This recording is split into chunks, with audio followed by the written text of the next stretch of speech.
buenos días. Vamos a iniciar el último tramo de la materia. Vamos a empezar con la unidad 4, que yo he delimitado un corte temporal que va de 1945 a 1980. En este periodo he estado trabajando muy especialmente en seleccionar cosas que puedan ser de interés para ustedes y que puedan tener una fuerte bajada a la actividad cultural de Mendoza, que es lo que me interesa que nos quede un poco más latente para que pensemos en ello. Este corte temporal, la primera clase, que es la número 7 de la unidad 4, yo seleccioné, porque la verdad es que ya es muy compleja toda esta etapa, entonces seleccioné como 3 movimientos que se van a instalar en este periodo, que me parecen importantes porque van a generar un quiebre respecto de lo que venía planteando el movimiento de arte geométrico. Esos 3 movimientos son el informalismo, el arte de acción y la nueva figuración o la vuelta a las figuraciones. Lo vamos a mirar así nosotros. El primer movimiento que va a poner en crisis al grupo de los artistas geométricos es el ingreso, de una manera también muy lavada, del informalismo, que es un movimiento que empieza en los años 50 en Estados Unidos y en Europa, y que en realidad lo que hace es recuperar al sujeto frente a la propuesta que hacía la no figuración geométrica. El informalismo es también un movimiento de arte no figurativo. Ustedes recordarán, no sé, seguramente a Jackson Pollock, que es la figura más popular de ese grupo. Es una corriente de arte no figurativa, pero lo que hace es recuperar la libertad, la gestualidad, la huella del sujeto, el azar. Tiene una relación fuerte con el surrealismo, solamente que los artistas informalistas van a pensar que el inconsciente del hombre es amorfo, no es ilógico, como podría ser en el caso de Dalí, que genera esas asociaciones no lógicas entre los objetos, sino que acá ellos piensan como en un inconsciente amorfo, en donde el azar y el fluir del sujeto se va a materializar en la obra a través de manchas, de texturas, de pastas, de acciones. Por eso hay un vínculo, y yo los he puesto juntos, entre el movimiento informalista y el arte de acción, porque en la obra informalista, sobre todo en el caso de Pollock, hay una interrelación entre su acción física, lo que se llama action painting, y el resultado de la obra. Se va a empezar a desplazar un poco la imagen informalista hacia la acción del pintor, y eso va a generar ahí una dicotomía interesante que va a abrir algunos campos de investigación que vamos a mirar nosotros. Bueno, el informalismo yo no le voy a dar mucho tiempo porque es un movimiento desde el punto de vista conceptual muy simple. Es eso, es como una especie de confrontación hacia al arte no figurativo geométrico, reivindicando un poco esto del sujeto, ¿no? de la mancha, del gesto, del artista. Los artistas geométricos van a ver esto como una vuelta al pasado, como una cosa romántica, tiene una raíz surrealista, romántica. Entonces se va a producir ahí un diálogo que va a desembocar en el fin de lo que nosotros vamos a conocer como modernidad. No lo vamos a estudiar acá en Historia de la Cultura Argentina, sino en Estética, pero me parece interesante que ustedes entiendan que esta fractura respecto del proyecto del arte geométrico, a partir primero del informalismo, después del arte de acción y después de la recuperación de la figuración, sobre todo en el campo de la pintura, va a significar una fractura histórica del proceso o el proyecto del arte moderno, que tenía la fantasía de avanzar siempre hacia una modernidad superadora. Estos artistas van a ponerle un freno y van a derribar la tesis de la innovación. Nosotros vamos a estudiar en estética, eso, pero se los cuento porque en realidad el informalismo es un poco esa fractura. Algunos autores lo mencionan como el principio del posmodernismo, otros no, pero de alguna manera lo que hacen es fracturar el proyecto moderno. Bueno, yo les elegí a Clorindo Testa porque es una figura popular. Hay un grupo de artistas informalistas en la Argentina, al que le interese puede poner a investigar. Lo mencioné a Clorindo Testa nada más, para que ustedes tengan un referente de esa época y se ve además en la obra de él, hay una pequeña huella todavía de esta especie de geometría que él desarma y cuestiona a través de un gesto subjetivo. Por eso me parecía interesante que miraran esta obra. En el práctico no vamos a trabajar sobre el informalismo porque no tiene mucho que ver con la cultura local, entonces solamente lo menciono para que ustedes entiendan cómo se produce este proceso, que sí tiene que ver en el caso del arte de acción y en el caso de la nueva figuración mucho con la cultura de Mendoza. Bueno, después, entonces, junto con Clorindo Testa, que es el referente que elegí de Buenos Aires, he puesto a Rosalía de Fleischmann, que es una artista de Mendoza, ya fallecida, por supuesto, que tiene un fuerte periodo informalista. Es tal vez la figura que introduce este asunto y además es como bisagra porque ella gana en 1968 el premio del Salón Vendimia con una obra informalista, que es la primera vez que sucede eso en Mendoza, con una obra no figurativa informalista, que es la que ven acá a la derecha, que es un díptico. Entonces la he puesto a Rosalía porque además es una figura que quería que tuvieran en mente.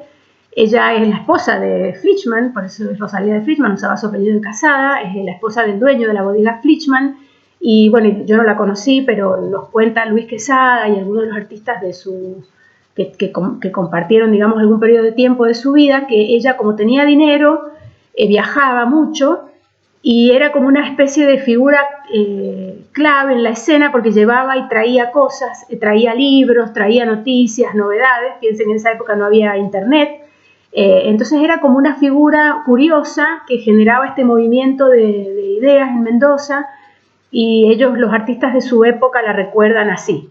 Ella va a Estados Unidos y ve una muestra de arte informalista que la deja muy impresionada, entonces a su regreso tiene un periodo informalista importante, y también hay un periodo de ella que se relaciona con las nuevas figuraciones que vamos a ver a continuación. Entonces la he mencionado a Rosalía para que la tengan en cuenta en este contexto. Pero fíjense, la obra es de 1968, el premio, y el informalismo se lo ubica más o menos en 1950, para que vean cómo este desfasaje temporal sigue presente.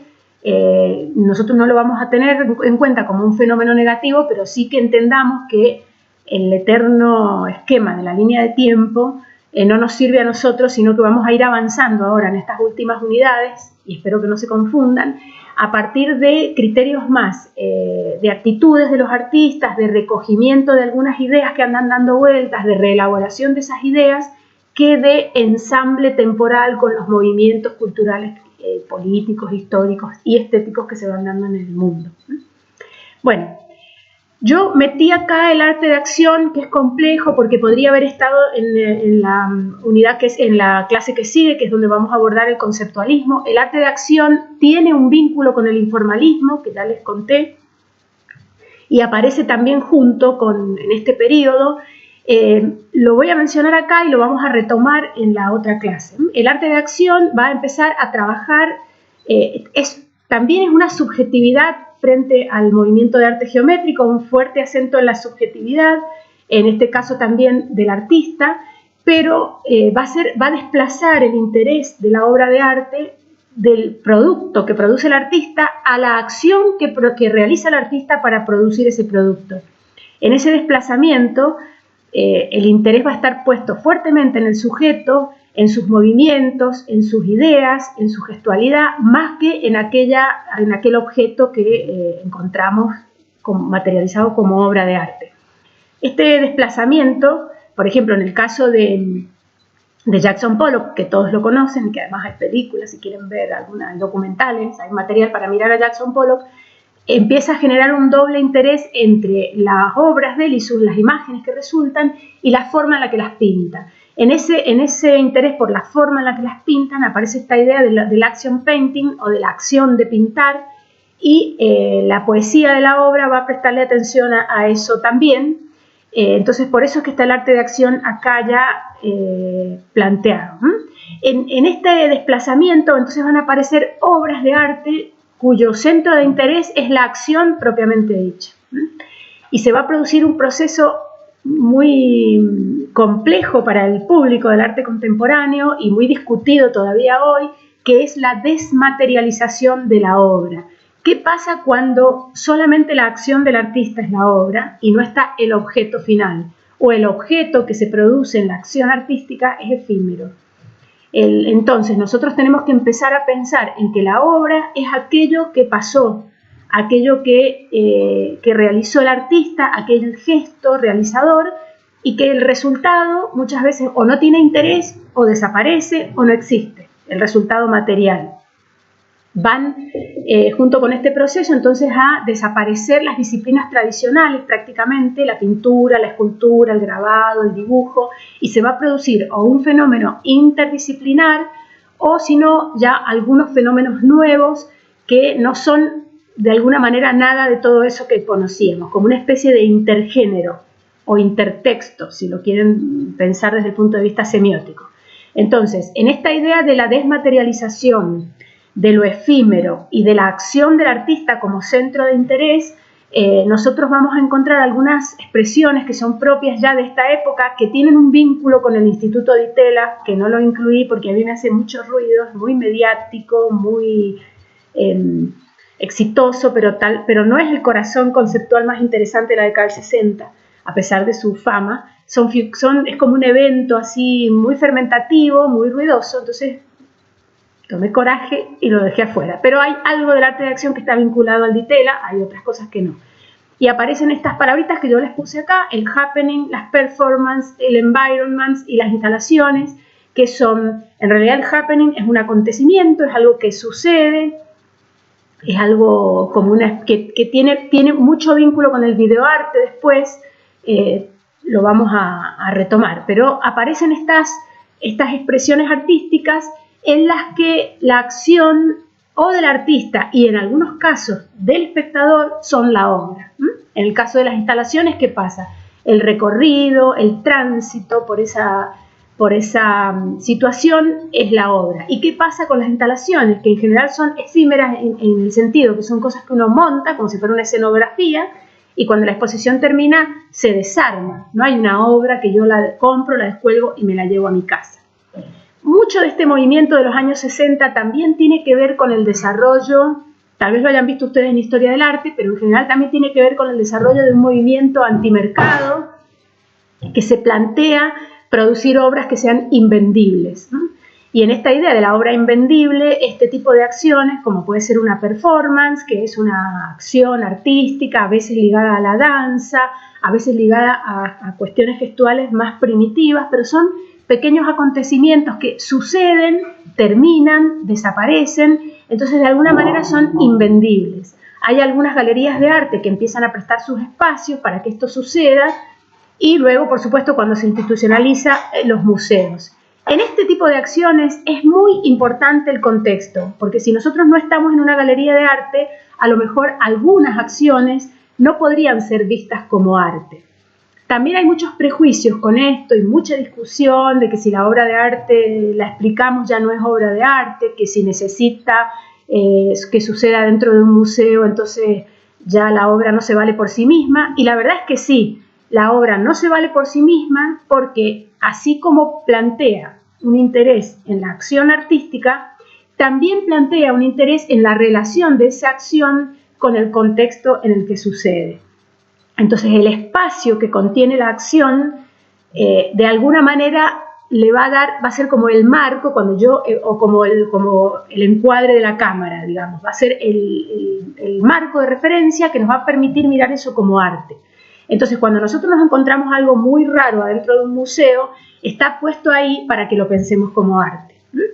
Si no, no hace falta que esté en el museo. Si yo tengo algo tirado en la vereda y lo levanto y lo pongo dentro del museo, esa acción lo que hace es desafiarme a mí como espectador a que ese objeto yo lo mire como arte.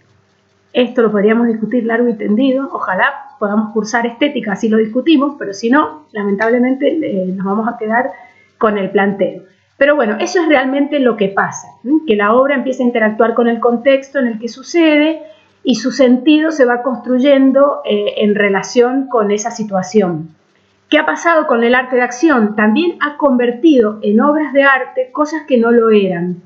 Por ejemplo, la Ronda de las Madres de Plaza de Mayo, que en realidad es un movimiento político, que tiene una acción cuya finalidad no es estética, nosotros podríamos pensarla en algún momento como una acción, ¿no? Como una performance, porque tiene como una especie de coreografía circular que se repite, no solamente la coreografía circular, sino que se repite una vez a la semana, en el mismo lugar, durante mucho tiempo, y en esa repetición y en ese gesto, digamos, tan sintético y repetitivo, reviste, digamos, su interés, podríamos decir, estético. También lo podríamos discutir a esto, pero hay muchas cuestiones que nosotros podríamos decir son casi una acción artística, o podríamos tomarnos la licencia de mirarlas como una acción artística.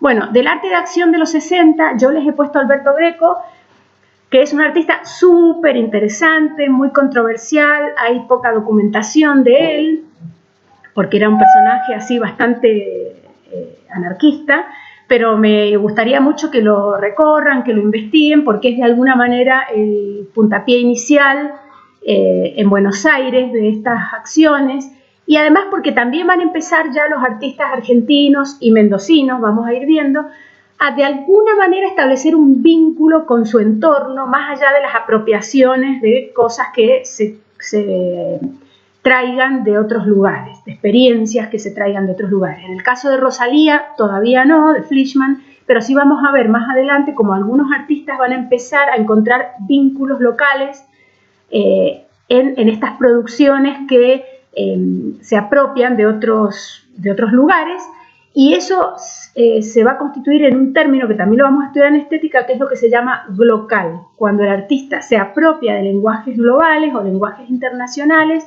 y establece un vínculo en su producción con alguna cuestión que tiene que ver con su contexto local. Eso va a empezar a aparecer, lo vamos a ver fuertemente en la clase siguiente, pero acá ya empieza a aparecer. ¿Por qué? Porque vamos a retomar una cosa que dijimos en la primera clase. En general, en la Argentina y en Latinoamérica en general, pero especialmente en Argentina, casi todas estas apropiaciones de corrientes internacionales van a entablar un vínculo fuerte con lo político. Hay casi siempre una vinculación con lo político, salvo los artistas de Florida que vimos o algunos grupos que se van a concentrar en algo más o más poético o más formalista. En general siempre se produce una bajada y un vínculo fuerte con las prácticas políticas, que es lo mismo que pasa con la filosofía latinoamericana o la filosofía política. Entonces, en ese vínculo con lo político van a aparecer de alguna manera reversionadas situaciones locales a través de estos lenguajes que se van incorporando. No tenemos tiempo, no tenemos posibilidad de diálogo, así que me lo miran. Alberto Greco es un artista muy interesante. Y bueno, yo les volví a traer acá una gran figura dentro de este contexto del arte mendocino, que es Marcelo Santangelo, que ya lo mencionamos por ahí. Marcelo Santangelo se decía a sí mismo artista surrealista. En realidad era como un juego de sentido, porque él lo que hace es apropiarse del surrealismo como idea profunda. Su obra no es fácil, ustedes van a decir, hay un artista surrealista, y van a ver la obra y no van a encontrar rasgos surrealistas de lo que entendemos por surrealista, pero él adopta esa posición y en realidad lo que es un gran dinamitador de las tradiciones locales. Una figura muy interesante, maravillosa, que fue además docente de la universidad, un personaje muy fermentativo, que generaba todo el tiempo acciones cuya finalidad era dinamitar de alguna manera lo establecido. Lo vamos a mirar a Santangelo también. Yo les puse acá unas obras que hacía él en la década del 60, ya 70, que son estas acciones. Esto es arte de acción.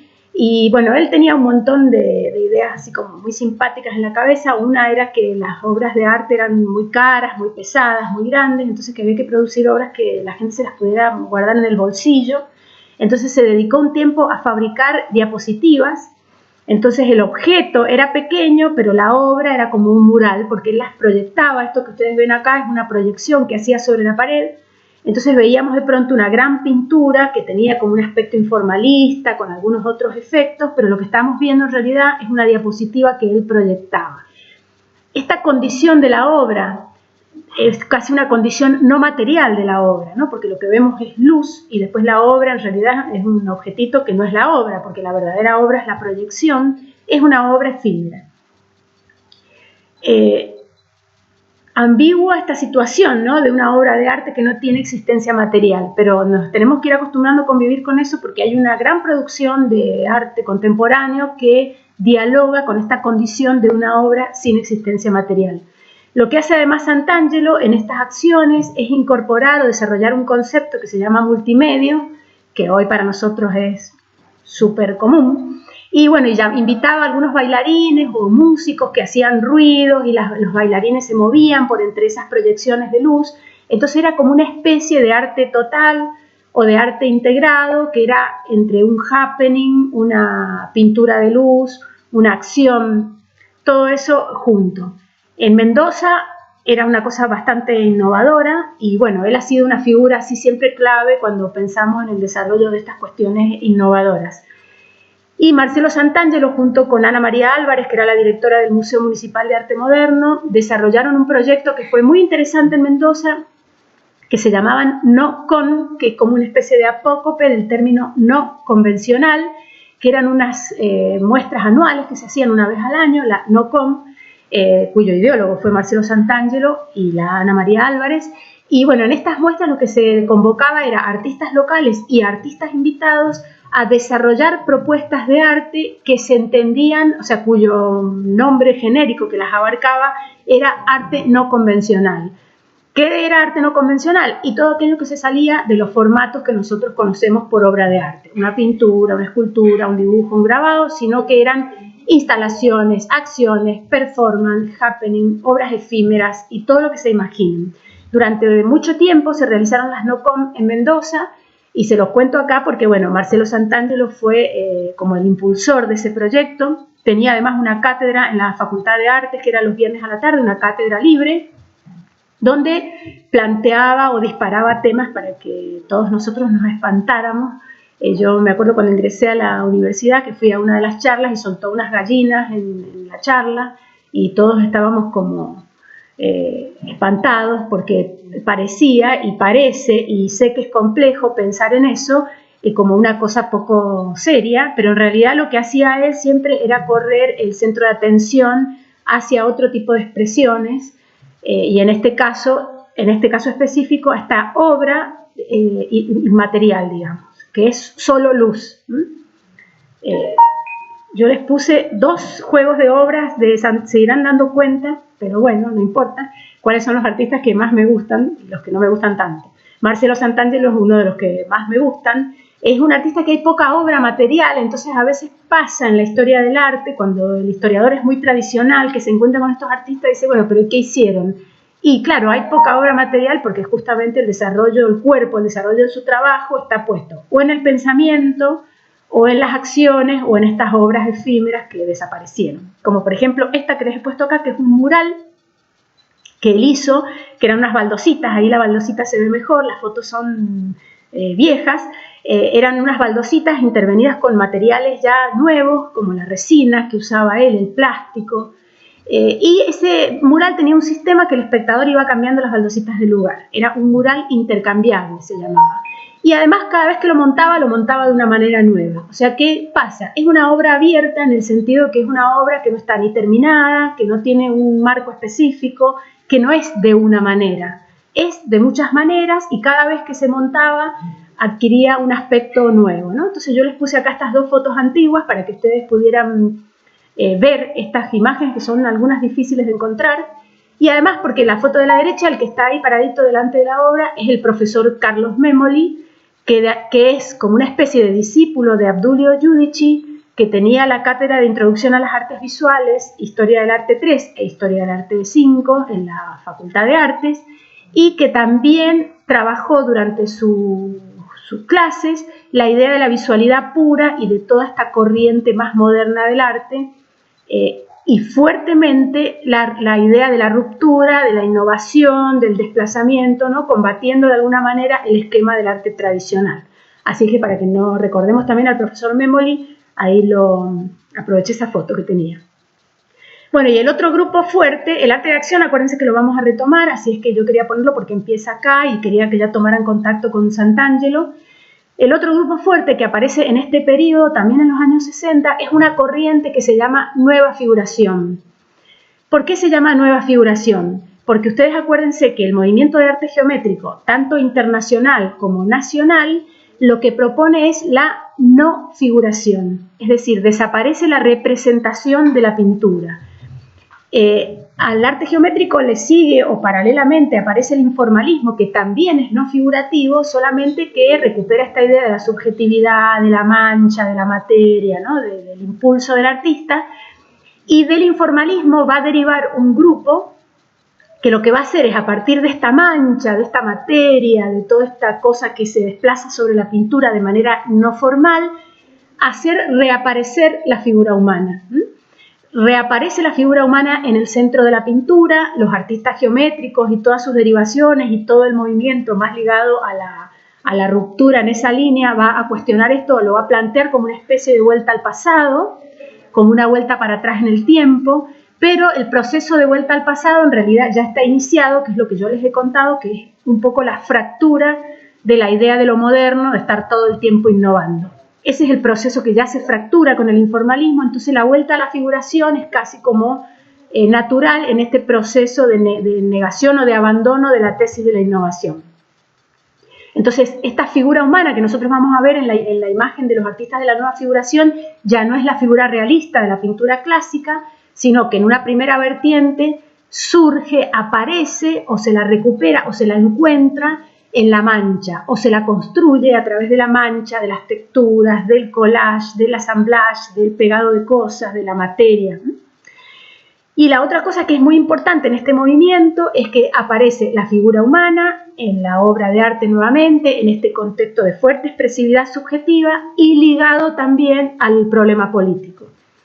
Acá retomamos otra vez esta vinculación entre lo político y lo estético, que además es muy propio de la idea típica y exótica que se ha construido del arte latinoamericano. Lo político y lo estético como una sola cosa. Entonces la filosofía, la estética, la psicología, la política que se mete en las obras de estos artistas están arraigadas en la idea que se ha construido de lo latinoamericano, que ya lo vamos a estudiar después en estética. Pero se los nombro porque acá aparecen muy fuertemente. Entonces, en algunas obras muy explícitamente, en otras un poco menos, pero aparece una lectura de crítica a lo social o de crítica política. Yo les puse a Antonio Berni nuevamente, que lo habíamos relacionado con los artistas de Boedo. Antonio Berni sigue trabajando durante toda su vida, se muere muy anciano, entonces hay mucha obra. Acá ya nos va a pasar que hay artistas que pasan de un campo al otro, que los vamos a ver varias veces. Y en esta serie de Antonio Berni, que es Juanito Laguna, que es un chico marginado de los barrios de las villas de Buenos Aires, lo que él hace es recuperar y representar una figura humana, y en realidad las partes de Juanito Laguna, en vez de estar pintadas, están constituidas por cosas de la basura que él pega, ¿no? Entonces refuerza el mensaje de la marginación y del descarte social, construyendo este personaje con materiales de la marginación y del descarte social. Entonces aparece lo que nosotros conocemos como un assemblage, que lo podemos ver en la obra europea. En la obra europea el assemblage es eso solo, ¿no? Es el objeto puesto en la obra, y en el arte latinoamericano y en el arte argentino el assemblage se constituye en portador de sentido. Entonces yo tengo una figura marginada, una especie de figura descartada, construida con materiales de descarte. Toda esta etapa de la obra de Berni es maravilloso, Berni es inagotable, así que lo van a tener que mirar ustedes solitos porque no tenemos tiempo.